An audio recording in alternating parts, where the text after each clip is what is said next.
Hello, this is Fiona Cuthbertson, not coming from the pod to record this very special episode of Off the Cuth. We're not only live, we are not only in video format, we are also live. Behind the cameras we have Revival Studios working their internationally acclaimed magic, and as my guest we have Lisa Maslin, Chief of the National Business Crime Centre. Lisa started her career in the Hampshire and Isle of Wight Constabulary in 2001, before transporting herself to the Met in 2009.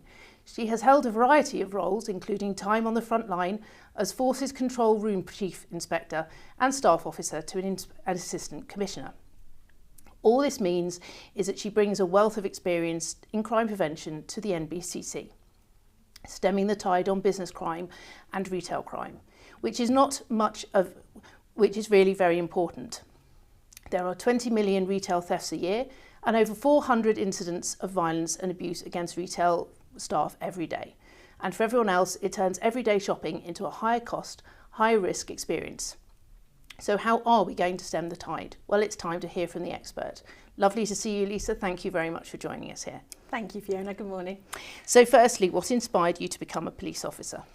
It was less being inspired, it was more wanting a career that offered variety. I started out working in social work, working with children with learning difficulties and emotional behavioural difficulties, which kind of led me into working with the youth offending team. And there I was part of a multidisciplinary team, which included police officers.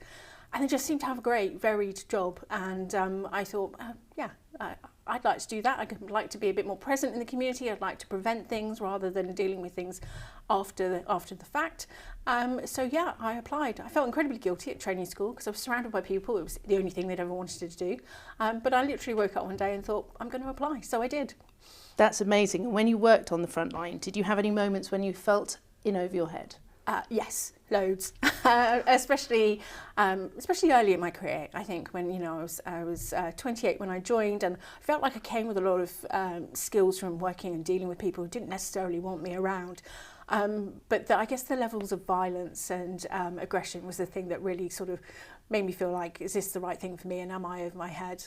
The one that really stands out for me was probably one of my first shifts as an acting inspector. I was the duty officer at a scene where a chap was holding his mum and brother hostage in the house, all the gas on, oil all across the floor, highly residential area, and the whole team was stood looking at me as the inspector. What do we do?